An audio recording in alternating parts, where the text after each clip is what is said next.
Welcome to the WACO Experience, an American story. We, the people. With your host, D. Scott Smith. In order to form a more perfect union. Interviews with leaders in business, government, and nonprofit organizations. Promote the general welfare. Jobs, products and services, and infrastructure for strong communities. Secure the blessings of liberty.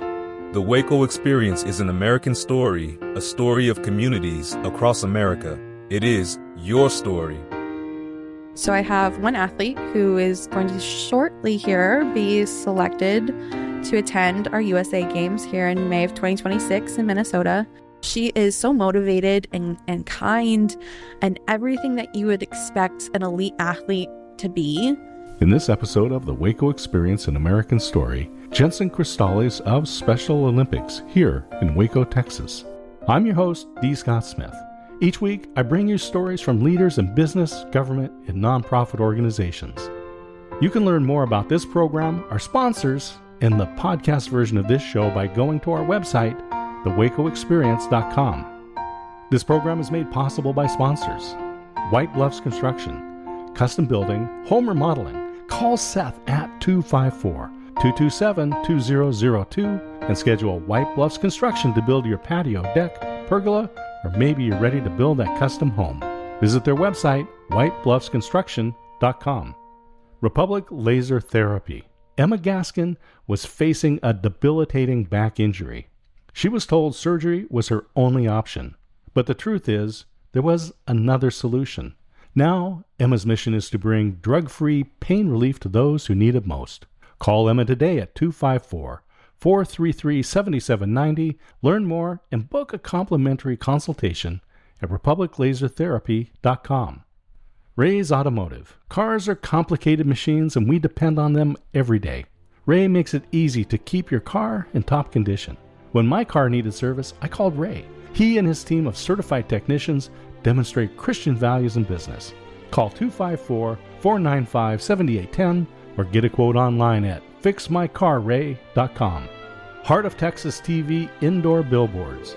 My friend JB James Battle, former helicopter pilot for the U.S. Army, and his team at Hot TV amplify your brand where it matters most. Be seen where your customers eat, work, shop, and play.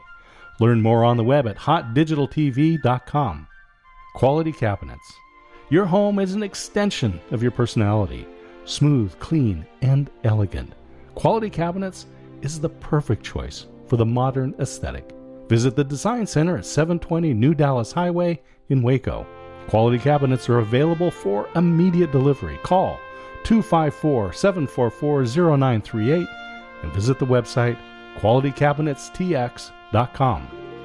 D. Scott here, back at the Baylor Club for another recording session. Brought the mobile studio here to talk with Jensen Cristales of Special Olympics here in Texas. Many of you have heard of Special Olympics, but like me, you probably don't really know about Special Olympics. Jensen, let's get an introduction. Tell us about Special Olympics and your role here in Central Texas. Absolutely. Well, super excited to be here doing this with you. So thank you for having me on and helping us spread the word and the message and our mission as Special Olympics Texas. I guess to start off, it is exactly what people typically think of when they hear about our brand and our logo. Special Olympics itself is a global entity.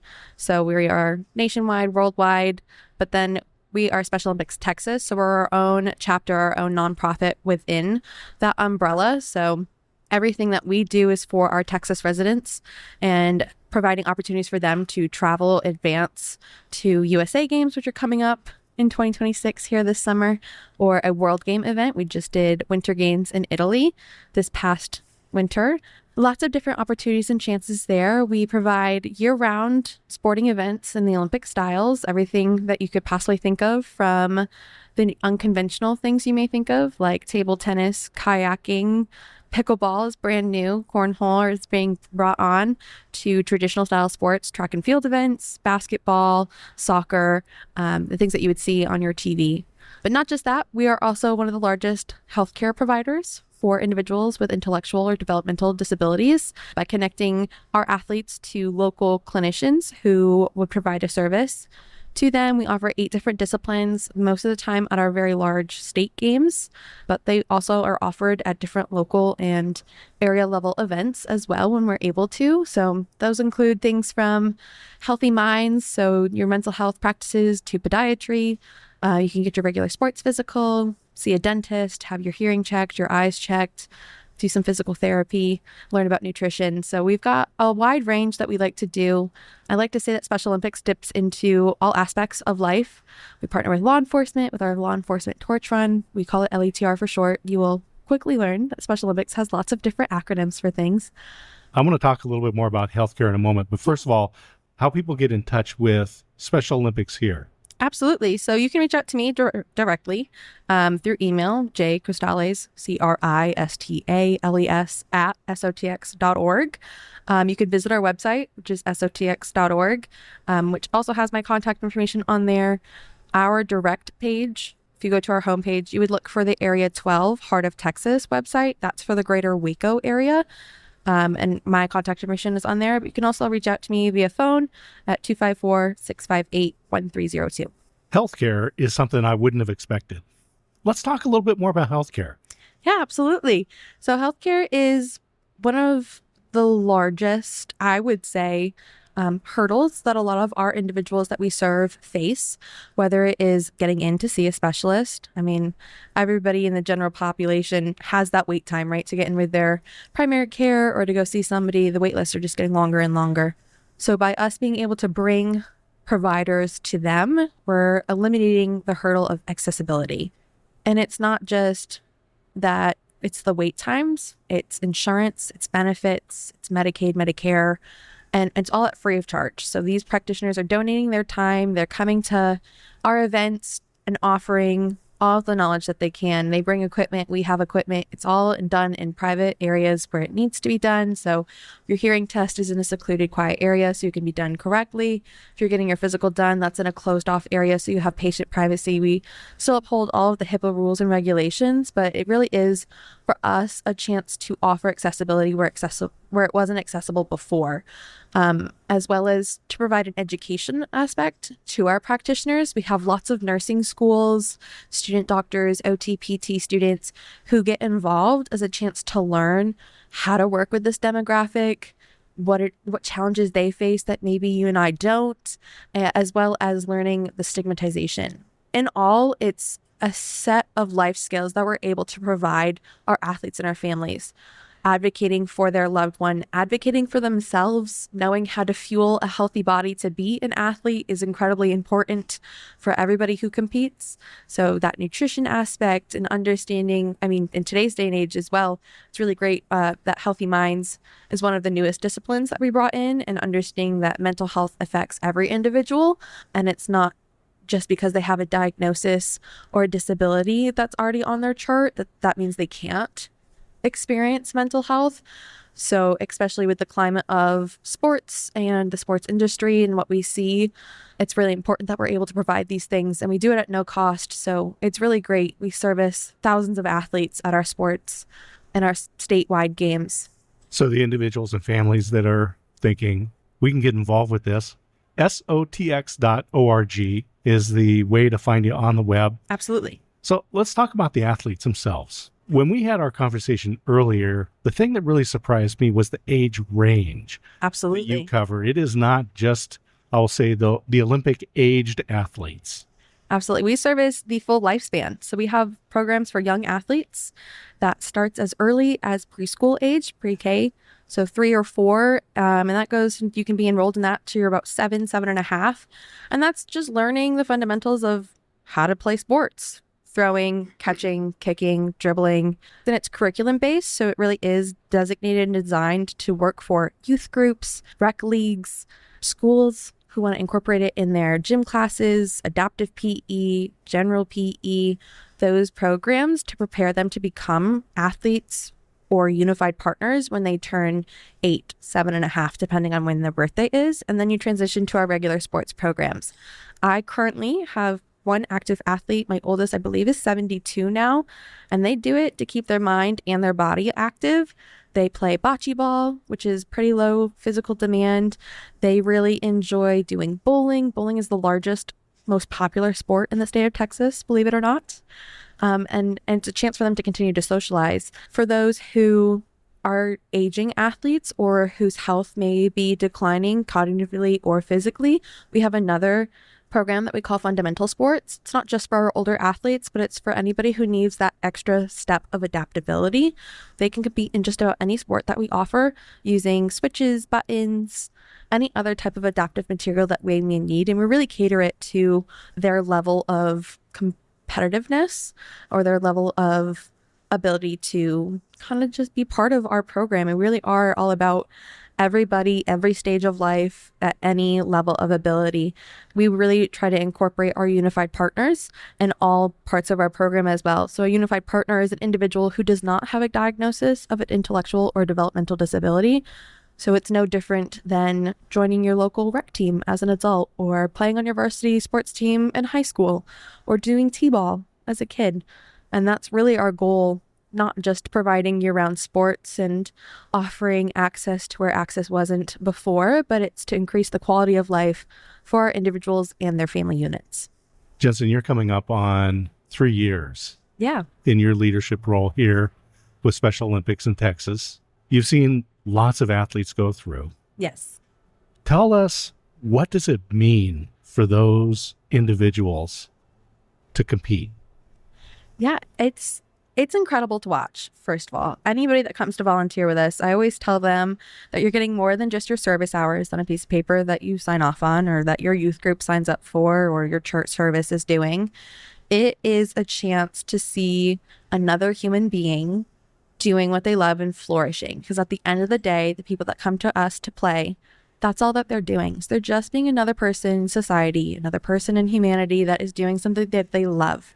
It's not about their diagnosis. It's not about what challenges they face today, or what medical problem they're facing, or what doctor's appointment they have next. It is a chance to come be with the very best of friends that they could have and earn a medal that they worked really hard for. Our athletes practice no less than 8 weeks leading up to a local level competition where they have the chance to advance to regional, to state, to national, and then international games. So we really are a competitive space, and it's so cool to see. I mean, I've been in Texas for 2.5 years, coming up on 3 now, and I've come from being a volunteer at a different Special Olympics program in the country to now working for one, and just really only having knowledge of nonprofit. I played minimal sports myself in high school, soccer, a little bit of basketball, and I danced. Nothing super competitive. I was by no means an Olympic athlete myself, kind of a deal, but coming and seeing a group of gentlemen who have been together since they were in kindergarten, and their parents have developed a community amongst the other parents, and the way that they care for each other and are excited and cheer each other on is incredible to see. And I don't know that I've seen that in any other competitive setting previous to this. It's not just them coming to compete. It's them sharing that they're excited to be an uncle and their sister is expecting again, or that they just graduated their program of day school that they've been in, or something else that they're super excited about and they can't wait to share with anybody who will listen. You know, it's not just me. I always love how excited they get to see me in the Miss Jensens that get cheered out as they enter the space and see me running around setting things up for them. But the way they see other people on other teams that they don't get to see except for at competitions, and the friendships that they've made is an incredible takeaway for anybody to just come and experience. So the friendships you talked about, lifelong friendships that started when these particular athletes were young, it's carried on through teenage and adult life. Absolutely. Let's talk about with the young children and what it does for them on their confidence level. Oh, that's one of my favorite parts about the work that I do, the job, and the privilege that I have to be in the position I am to see it. It is indescribable, for one. But I think that that's one of the best things about our programs is the level of confidence and self-identity that is created through offering a chance to play a game, if you really think about it. And that's where it starts. It's not the stereotypical setting that you think of. It's not being picked last in gym class. I mean, our CEO says it best. He tells the story of Special Olympics leads to birthday parties. Lots of times our student aged athletes are not typically somebody who would be selected to go to a peer's birthday party for whatever reason. But by becoming a Special Olympic athlete, they have birthday party invitations left and right. You know, they get to have their own birthday party that they invite friends to. And it is just seeing them flourish over time, growing as an individual, growing as a competitor with compassion and empathy and understanding of what it means to win and lose, what it means to be a sportsmanlike, and how to care for your body, what it means to fuel it and train and take something seriously is so cool to see. But it's also, for me, really cool to see what that does for their family units. Mom, dad, brother, sister, cousins, grandparents, aunts and uncles. I mean, they come with an entourage, rightfully so. But it's a chance for them to also connect with others who are in similar life circumstances, right? It can be feeling really isolating for caregivers or family members to feel like they don't know where to go next or they don't know what to turn to. And so we're not just providing this sense of confidence to our athletes, but also to their family units, to special education teachers who are bringing their class and saying, oh, I had no idea, to adaptive physical education educators who are looking for new things to bring in to make class more fun or try something new and different. And they get to pick what sport they start with. It's not just, we just did bocce in September, right? That doesn't mean the bocce season's over. If you want to spend the second half of the school year practicing, then that's what you do. And that's what you focus your curriculum and your attention on. So they're ready to go come next season. It's just really cool to see all of the things that it instills for any other individual who plays sports. You get the same lessons, the same self-discipline, the same concentration and boost of emotion and endorphins with us as you do at your regular rec league. As a child, you don't want to really stand out. You don't want to be different. You want to fit in. Right. And being an athlete is a way to fit in. Absolutely. This is great for the student, great for the athlete, great for the families, as you mentioned. I would love to hear some of your success stories that you've experienced. I have two in particular that jump to my mind. So I have one athlete who is going to shortly here be selected to attend our USA Games here in May of 2026 in Minnesota. She was previously listed as an alternate. Our drawings are done at random. Think big bowl full of names. You pick your name out. That's how you kind of get picked. And then you go through team trials and all of these things. But she was an alternate and she's going to be selected to move on in swimming. And she is one of the most compassionate, sportsmanlike athletes I think I've ever met. You know, she is constantly, Miss Jensen, what's this person's name in this lane? Oh, that's John. She's screaming so loud for John to finish his race. I've never heard her disappointed with the placement that she has achieved. She's always, if she wanted third place and she walks away with fourth place, she says, you know what? I had a better time at practice last week. I know I could have done better, and these are the things I'm going to work on. Kind of deal. She is so motivated and kind and everything that you would expect an elite athlete to be. And I'm so excited for her to have this opportunity to go. It's going to be so great to watch and to see her be able to compete outside of her local area and a chance to travel independently. Mom will probably still go, but she travels with her team and she gets to stay on a college campus in a dorm room as a chance to be part of something. And she's going to compete with individuals she doesn't see regularly, right? So it's not her typical teammate that she's with and practices throughout the season. She's got to go to special practices. She's going to have a coach she hasn't worked with before. It's a lot of change and a lot of chances to be able to be flexible and learn how to adapt to things that maybe you're not used to. And I know she's going to flourish. So that's a really cool thing to see. And this is my first full cycle through where I get to see a USA Games. The last set was Florida 2022. So that was right before I got brought on. And so everybody had just come back from that and hearing the stories. And so it'll be really, really cool to experience. But more at the local level, I think of Paul Howard, right? He is pretty well known as an athlete. If you meet him, you'll never forget him. He has Paul Palooza every spring where he gets to go on stage and perform with a hair band and do cover songs. And he's just so great. But he, after every competition, doesn't matter what sport it is, will walk up to me and say, you know, I haven't gotten third place in bowling yet. or basketball. I used to do 3-on-3, but now I do individual skills. And so someday I'm going to have to work my way back up there, Miss Jensen. And I'm like, yeah, Paul, that's a great attitude, Absolutely. He's like, last year I got second place. This year I only got third. I'm just going to have to train harder, I think. And it really is. They just walk away. They're so humble. They walk away with such gratitude. And they always are looking at it from the lens of, okay, well, that happened and it wasn't bad. I could probably do better, but I had fun. At the end of the day, that's all I ever ask is, did you guys have fun? Did you enjoy your time? And they really do. They put in the work and they strive for it. And the work ethic that they all have is incredible. Yeah, those are wonderful stories. Today on the WACO Experience, an American Story, we've got Jensen Cristales. She's leading the Special Olympics group here in Texas, Region 12, right? That's what it is. Yep. And people can find out about it at sotx.org. You need volunteers. Yes. So everything that we do is community-driven, community-led. We really tried to use the model of turning it over to our community. That's not me saying that I drop it in your hands and I walk away and I say, figure out how to run a track meet, right? It's me looking for individuals who just want to be involved at any level. If you're like, hey, I don't know anything that I need to know about throwing a javelin or a shot put, but Knights of Columbus, for example, they are fantastic. They're like, hey, we do chicken dinners, do your athletes need meals? How can we help?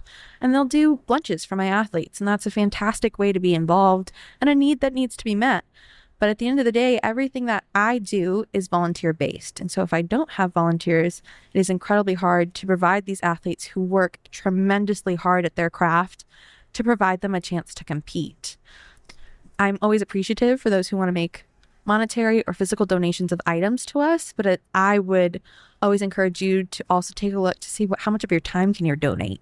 30 minutes could equal X number of dollars that supplies a team with this item that they may need. But 30 minutes of your time is helping me set up all of our pageantry, getting our big blow up Special Olympics arch that the athletes walk under to start every competition, or our award station set up is incredibly helpful. I always need people who say, I can give you like 3 or 4 hours. Okay, great. That's our entire length of a competition, really, if you think about it. You want to come be my scorekeeper? You don't have to have any previous knowledge of the sport that you're volunteering at. We always make sure we do a volunteer training ahead of time, or at least that morning, so people have an idea of what's going on. We are always there to answer questions. Our athletes will answer questions for you. I mean, some of them have been doing this for 20 plus years and will say, bocce score is kept this way. If you have, I don't mind helping kind of a deal. So it really is a really big community where we are aiming to help each other, but we are always looking for more volunteers to come out and spend their day with us and hopefully enjoy it enough to come back another time. My experience is that people who volunteer like this, when you get involved with students or the athletes, you walk away more inspired. Absolutely. And our athletes will recognize you the next time they see you. It's very hard for them to forget a face. They may not always remember your name, but they'll say, hey, you were here last year, weren't you? And I think that's a really fills your cup moment kind of a deal, to say, I haven't seen you in a full year, but you recognized me. And that's enough for me to come back. So volunteering is a great way for individuals, families, work groups, church groups, schools, team building. Anybody and everybody. The only thing that we ask is if you are under the age of 14, that you come with an adult to volunteer with. That is simply because sometimes we run really ahead of schedule on our event days. So we know that you have your emergency contact there, transportation, or we run kind of behind. So if you need to stay longer, that person's already there. God forbid there was an emergency. We know that you're accounted for kind of a deal. But 15 and older, you're able to come on your own to volunteer kind of a deal. And we just ask that you have your emergency contact available should we need it. Honor Society students who come and I, can write them a letter for their hours or I sign their papers. We have the Young Men's Service League. We have Just Serve from the Church of Latter-day Saints who come. The Knights of Columbus will have organizations or businesses who will say, hey, we're going to do our day of giving, our community give back day, whatever it might be. Or some employers say, hey, to their employees, we're not going to host a day, but we'll match whatever hours that you put into serving your community in hourly pay. We take that too. I'll sign your paper. Fraternities and Greek life and philanthropy work. Here at Baylor specifically, we have those groups, any and all walks of life. If you want to be a day of volunteer, that's easy to do. There are always signups available on our calendar on our website. So that's SOTX.org. Yes. People can go there. Tell us about the events that are coming up in 2026. Yes, so we are going to start out hot, ready to go in 2026. We will have our annual Polar Plunge fundraiser event on January 17th. It's a Saturday here in Waco at Hawaiian Falls. They are fantastic to work with. They have hosted us at least the last 3 years that I've been here. I'm sure longer than that. And that's a chance for you guys to pledge to take the plunge. You can fundraise that money. You can pay it all at once. $40 for an adult, $25 for youth and or college students. And you get a cool towel. The more that you raise, the more prizes you get in return, but you can dress up in a costume, you can wear a t-shirt, you can wear whatever you're comfortable in. And so we'll start out with that right off into the new year. It's a great way to kind of cleanse yourself in a way, metaphorically, to start out the year and plunge into all of the goals that you've set for yourself. And then we'll roll right into our competition season. We're looking at adding Topgolf in January, towards the end of the month. Otherwise, we'll run right into our winter games at the state level in February over a Valentine's Day weekend. A fantastic opportunity to come see how Special Olympics runs, what we offer at our largest scale. And that is going to take place in the cities of Lakeway and Bee Cave. They're hosting us, but it's a great chance. We'll have floorball, we'll have powerlifting, which is so cool to see, volleyball, which is really awesome and quite competitive at all levels that we offer. That's another really great way for large groups to get involved and volunteer their time. But then we'll roll into our basketball season. We are hosting one day of basketball on Baylor's campus. We have a great partnership with their Department of Intramurals and Recreation. So they're hosting and running it for us. They've developed a games management team, or GMT as we call it. And that will be Saturday, February 21st. But I am currently working on getting the rest of our dates for 2026, at least through May, hopefully through the end of the year, up on our calendar the next week and a half or so. And that will include volunteer sign-up links on SOTX.org. And all of my contact information is on there as well. So if anybody does have general questions about anything, they can always reach out. The other really great thing about Special Olympics and ways to get involved with us is if you have an idea of something you want to put on for our athletes, you just have to reach out and ask. Chances are it's something we can collaborate on or work with. I always like to say that Special Olympics is a two-way street. We are not just asking for you to give your time, give your money, or give your attention to us, but we also want to make sure that our athletes are serving as community members as well. So always looking to see how we can help others uplift their messaging, their nonprofits, their groups, their organizations as well. The WACO Experience, An American Story, is a production of D. Scott Smith Company, all rights reserved. Thank you for listening.